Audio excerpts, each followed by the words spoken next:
Bismillah ar-Rahman ar-Rahim, assalamu alaikum wa rahmatullahi ta'ala wa barakatuh. Donc, je continue sur notre projet gestion des courriers avec C Sharp et Windows Form. Donc, voilà, nous avons vu la dernière séance comment générer notre base de données. Donc, grâce à le script que nous avons bien sûr créé avec Power Designer. Donc, voilà, nous avons utilisé les deux dernières séances Power Designer pour concevoir et créer notre base de données. Donc, voilà. Donc, après, bien sûr, l'exécution de ce script. Donc, nous avons bien sûr créé notre base de données, donc y compris donc, les tables qu'on voit ici, la table arrivée, donc catégorie, départ, et ainsi de suite. Voilà. Donc voilà, grâce aux relations que nous avons bien sûr réalisées sur Power Designer, automatiquement ce schéma il est bien sûr lié comme ça. Donc la relation entre les tables, les relations bien sûr entre les tables, donc arrivée, donc envoyé. Donc T-user, donc il a deux relations entre arrivée et départ. La même chose catégorie, donc arrivée et départ, destiné, donc entité et départ, et ainsi de suite. D'accord? Donc voilà, pour le moment, je vais bien sûr commencer à créer notre projet. Donc voilà, bien sûr, j'ai ajouté quelques données de test ici, comme ça, vous voyez. Donc voilà, pour faire quelques tests sur notre base de données. D'accord? Donc voilà, dans ce projet, donc je vais vous montrer bien sûr donc une méthode très simple. Donc pour ne pas bien sûr casser la tête avec les requêtes SQL comme ça. Donc nous avons bien sûr interrogé notre base de données. Donc voilà, grâce à un framework donc intégré bien sûr à Ado.NET. Bien sûr on va utiliser Ado.NET, mais on va bien sûr utiliser un framework ce qu'on appelle ORM, ça veut dire Objet Relationnel Mapping, qui va faire la relation entre, ou la communication bien sûr, entre notre projet et la base de données, d'accord? Donc voilà, dans ce projet, on va vraiment travailler sur des objets et la communication bien sûr entre les objets. Voilà ce framework ORM, donc il va s'en charger bien sûr de faire la communication entre la base de données et notre projet. La communication entre le projet et notre base de données, ça veut dire donc lorsqu'on va bien sûr insérer les données sur la base de données, lorsqu'on va bien sûr modifier donc, ou bien sûr récupérer les informations de notre base de données, ou bien sûr on va supprimer quelques informations, d'accord? Donc ça veut dire la communication entre la base de données et, et notre projet bien sûr jQuery, d'accord? Donc voilà, donc ce framework il est bien sûr intégré à ADO.NET, on va travailler bien sûr sur ADO.NET. Donc ce framework il s'appelle Entity Framework, d'accord? Ce Entity Framework il va faire bien sûr le mapping entre bien sûr les entités ou les tables qui se trouvent bien sûr sur notre base de données SQL Server et les objets bien sûr qu'il va les créer automatiquement lorsqu'on va créer un objet de type Entity Framework, d'accord? Donc voilà, je vais lancer ici mon Visual Studio donc pour créer notre projet. Donc très bien, donc voilà, je vais aller ici sur créer un projet. Très bien, je cherche ici donc Windows. Très bien, voilà. Je cherche ici donc application Windows Form .NET Framework, d'accord? Et je sélectionne ici ou je clique ici sur suivant. Voilà, je vais nommer bien sûr ce projet donc app jQuery. Très bien, je pense comme ça. Donc je vais choisir bien c'est un emplacement où je vais mettre mon projet. Très bien, comme ça c'est bon. Donc voilà, vous voyez ici donc, le framework sélectionné. Donc on va travailler bien sûr avec la version 4.7, d'accord? Voilà, je clique ici sur créer. Le projet bien sûr a été créé, pardon. Donc on voit ici, donc nous avons bien sûr, donc on voit ici donc le programme donc .cs, donc c'est une classe. Donc à travers cette classe, voilà, je vais lancer mon projet. Vous voyez ici donc application.run, ça veut dire .execute. Très bien. Donc voilà un fichier appconfig, c'est un fichier de configuration. Donc voilà ici on va bien sûr ajouter la chaîne de connexion, donc qui nous permet bien sûr à faire la communication entre la base de données. Pourquoi bien sûr utiliser donc appconfig? Tout simplement parce que par exemple je vais déployer mon application voilà sur notre serveur. Bien sûr, si je veux bien sûr changer l'adresse de la base de données, si automatiquement je dois bien sûr accéder à ce fichier, parce que ce fichier sera éditable. Donc voilà, via un éditeur de texte, d'accord? Je vais bien sûr changer ici donc le nom de notre base de données ou bien sûr la chaîne de connexion, d'accord? Donc voilà, et bien sûr nous avons bien sûr un formulaire donc simple ici, très bien. Donc voilà, par la suite, automatiquement je dois ajouter un objet de Entity Framework donc qui fait la liaison où je vais faire bien sûr comme une copie de la base de données sous format d'objet. Je vais bien sûr la mettre ou je vais le placer bien sûr sur notre projet jQuery. Et comme ça, la liaison se fait directement lorsque je vais ajouter. Donc voilà, sur l'Entity Framework, automatiquement il va faire la communication entre la base de données. D'accord? Donc voilà pour ajouter bien sûr un objet Entity Framework. Donc c'est très simple.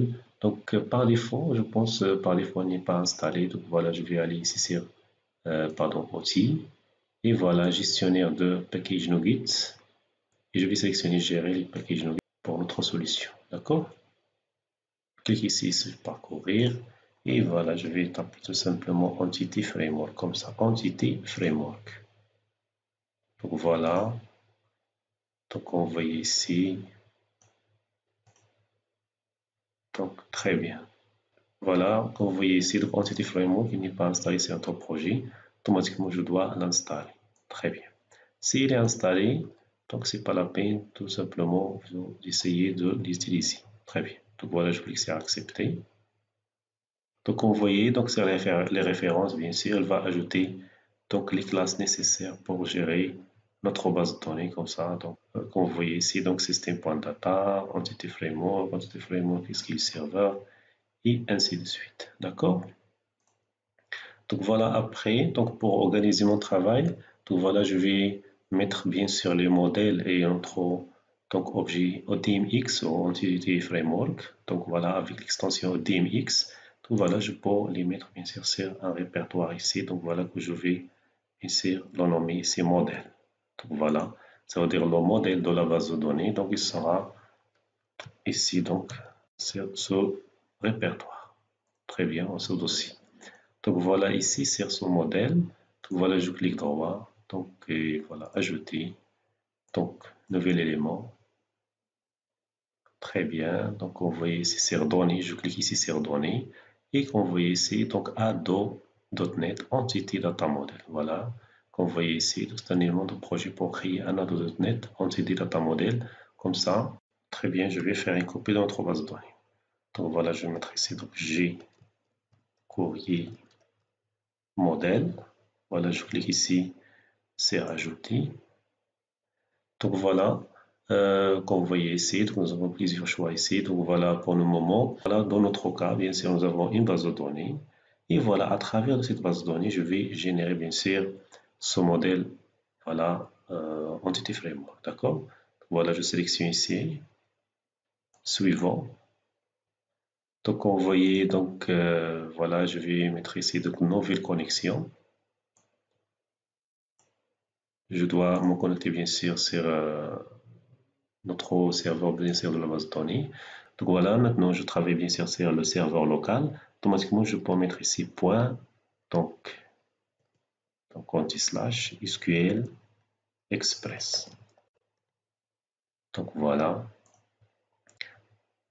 très bien. Si je clique ici, donc il va bien sûr lister les bases de données existent.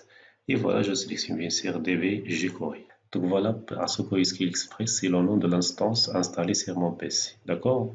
L'instance, bien sûr, de SQL Server. Donc voilà, pour la connaître, c'est très simple. Voilà, je vais retourner ici sur notre SQL Server. Et voilà, je clique ici sur le nom du serveur et propriété. Comme vous voyez ici, donc voilà, l'instance s'appelle SQL Express. Donc voilà, je peux utiliser bien sûr donc son nom du PC parce que puisque je travaille bien sûr sur le PC local. Donc voilà, je peux remplacer bien sûr le nom du PC avec le point. D'accord? Voilà, je retourne ici. Donc voilà, après la sélection de la base de données, automatiquement, je clique sur OK. Et comme vous voyez ici, donc il va bien sûr ajouter une chaîne de connexion. D'accord? Cette chaîne de connexion il sera bien sûr enregistrée sur AppConfig. D'accord? Comme ça, si je veux bien sûr déplacer mon projet sur un autre serveur, bien sûr, je vais tout simplement modifier ici donc la source de données et bien sûr la base de données ici, comme vous voyez. D'accord? La source de données, donc je vais mettre bien sûr le nom du serveur ici. Donc voilà, je vais mettre tout simplement ici donc DB jQuery, je ne vais pas mettre ici entité, je vais mettre ici donc contexte.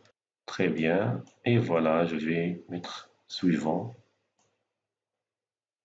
Très bien, donc voilà, c'est les tables. Bien sûr, je veux bien sûr l'ensemble des tables.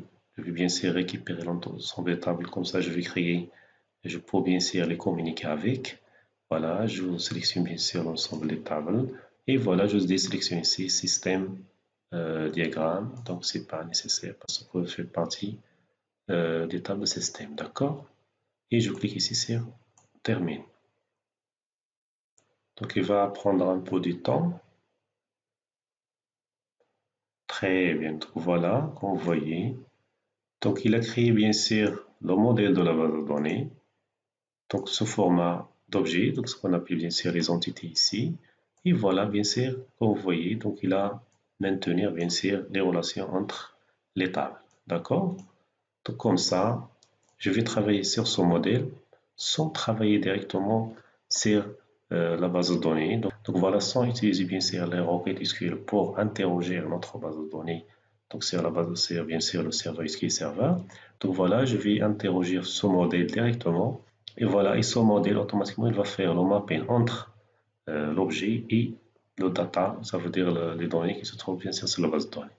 Donc voilà, je vais bien sûr enregistrer.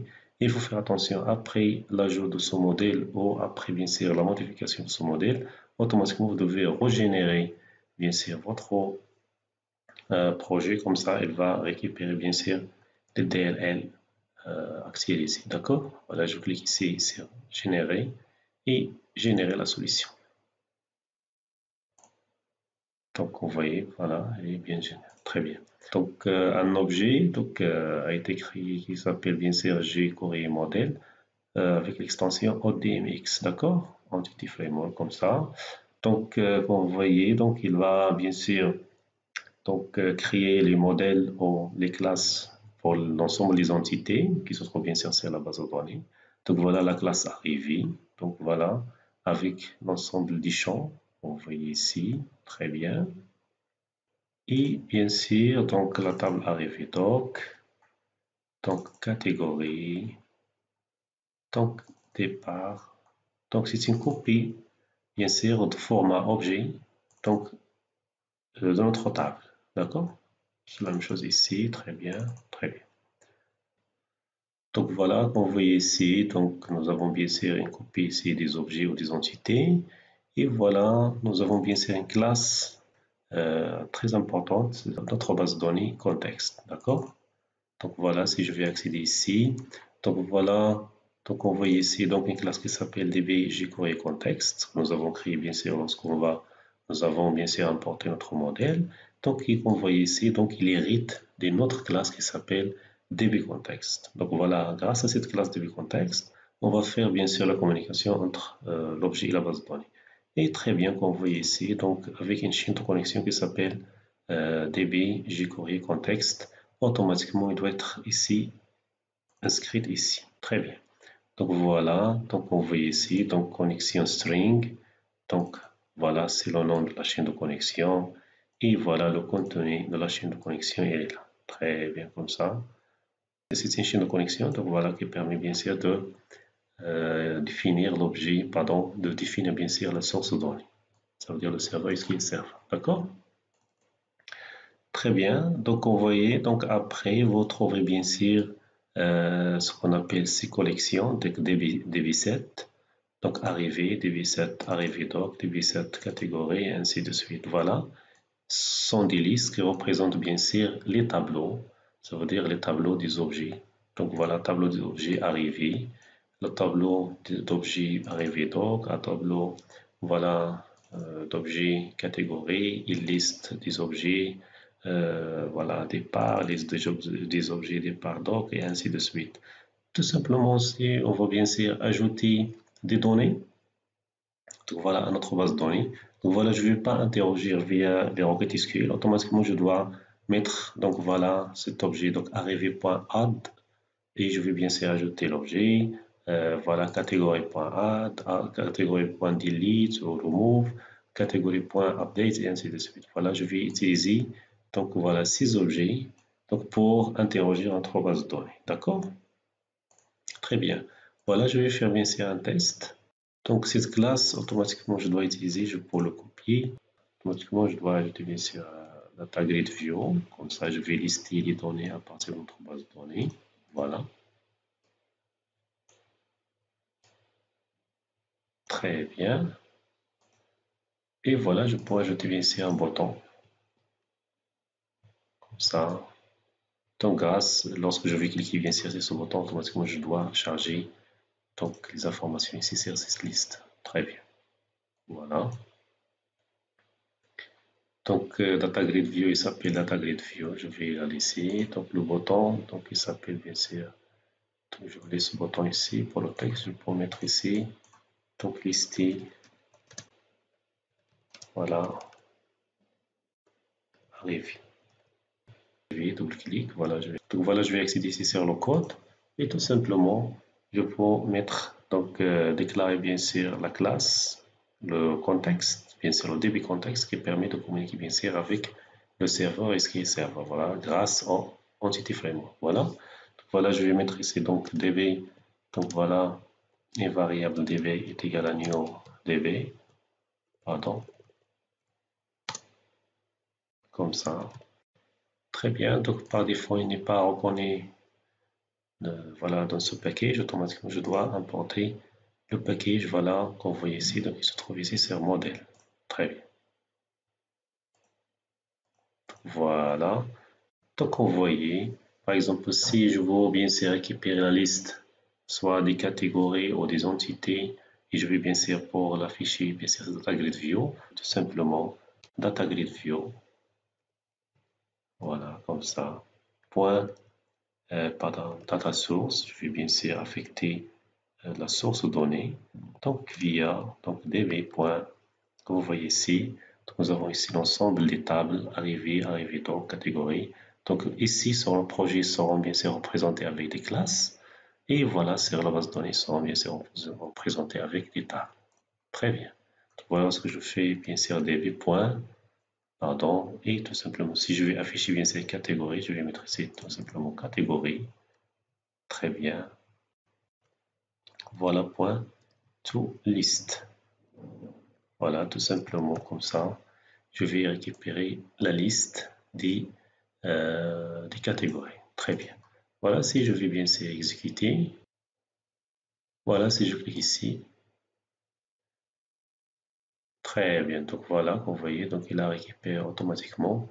Donc à partir de la base de données, il a récupéré les informations directement. D'accord? Voilà, c'est la table catégorie. Nous avons encore deux champs ici, donc ID catégorie et libre catégorie. Très bien. Donc pourquoi il a ajouté arrivée et départ? Parce que nous avons bien sûr une relation donc, avec arrivée et départ et catégorie. D'accord? Donc il a ajouté bien sûr ces deux champs. Comme ça, il va faire bien sûr la liaison entre les autres objets. Voilà, si je vais revenir bien sûr sur donc, la table catégorie ici. Donc voilà, c'est catégorie. Très bien, comme vous voyez ici, donc il a ajouté bien sûr deux collections. Donc voilà, ici donc arrivée et départ. Donc comme ça, vous inquiétez pas, automatiquement, si je vais retourner bien sûr sur ce formulaire, voilà. Ici, je ne vais pas sélectionner l'ensemble des champs. Donc voilà, l'ensemble des champs contenus bien sûr ces catégories. Automatiquement, je dois utiliser. Donc voilà, je vais bien sûr faire appel à la méthode select comme ça. Comme je fais une sélection avec le langage SQL, donc select étoile ou select le champ tel et tel. Voilà. Automatiquement, je vais mettre ici donc select. Voilà. Donc avec lambda expression, je vais créer un nouveau objet comme ça. Et voilà, dans cet objet, je vais passer bien sûr les colonnes à afficher comme ça. Très bien. Donc, voilà, pour bien organiser mon code, je vais cliquer bien sûr sur CTRL-K, D. Très bien. Voilà, je peux retourner à l'arrière comme ça, soit un peu clair. Donc voilà, je vais bien sûr récupérer grâce à Pay, je vais récupérer bien sûr l'ID catégorie. Automatiquement, je dois donner une étiquette ici. Je peux mettre ici donc ID. Donc voilà, il faut faire attention ici. Donc voilà, je vais mettre ici donc CTRL 4D, comme ça il va organiser mon travail. Donc voilà, ici c'est le nom de l'objet, pardon, le nom de l'attribut qui se trouve bien sûr c'est l'objet, donc catégorie. Et voilà, ici c'est ID, c'est une étiquette qui va être affichée bien sûr sur la grid view. D'accord? Donc c'est la même chose ici, je vais mettre ici p.libcatégorie. Voilà. Donc, et pour l'entité, je vais mettre ici donc catégorie. Donc voilà, il s'agit ici d'une étiquette et ici c'est la valeur. D'accord? Très bien. Comme ça, c'est bon. Donc voilà, maintenant si je vais exécuter. Hop. Très bien, voilà. Il a affiché que donc, les informations sélectionnées ou les objets sélectionnés. D'accord? Voilà, je peux ajouter bien sûr un bouton qui permet d'ajouter bien sûr un nouveau. Tout simplement, si je clique sur ce bouton, automatiquement, il va ajouter une ligne sur la table catégorie. Voilà, je clique ici sur ce bouton. Très bien. Donc, automatiquement, je dois faire bien sûr appel à donc, DB. Donc, comme ça. Donc, DB, donc c'est la classe mère sur laquelle on va travailler bien sûr pour interroger notre base de données. Donc, DB jQuery contexte. Donc, voilà, DB est égal à new. Donc, comme ça, c'est très bien. Et très bien, donc voilà pour ajouter sur la table catégorie. Automatiquement, je dois mettre ici donc db.catégorie. Voilà, point add. Et comme vous voyez, donc comme paramètre, elle accepte un objet de type catégorie. Voilà. Donc automatiquement, je dois ajouter ici une catégorie. Je vais bien sûr l'instancier, donc l'objet catégorie avec new. Et voilà, catégorie. Très bien. Très bien, je peux ajouter bien sûr qu'on voyait les catégories. Donc, elle contient ici, donc id est égal à. Donc, voilà, je pense ici, je vais mettre ici, donc, voilà, le 5. Et voilà, libcatig est égal à, donc, voilà, top secret, par exemple. D'accord? Donc, voilà, il faut bien sûr comprendre cette écriture. Donc, voilà, je vais bien sûr instancier donc, un objet avec new. Automatiquement, je dois passer ici les paramètres. Je peux faire comme ça. Donc voilà, catégorie, donc C est égal à new catégorie. Voilà, et je vais mettre ici donc C.idCateg est égal à par exemple voilà 10 et C.libcateg est égal à par exemple voilà top secret. D'accord? Et tout simplement, je vais mettre ici au lieu de mettre new comme ça, je peux mettre tout simplement C. Mais il faut faire attention ici, lorsque je vais ajouter, automatiquement, je dois faire appel à db.savechange. Voilà, si je vais tester bien sûr. Très bien, voilà, je vais lister. Très bien, voilà, j'ai 1, 2, 3, 4. D'accord? Si je clique sur ajouter, donc automatiquement il a ajouté. Si je vais cliquer sur lister à nouveau, voilà, donc il a récupéré donc la valeur insérée.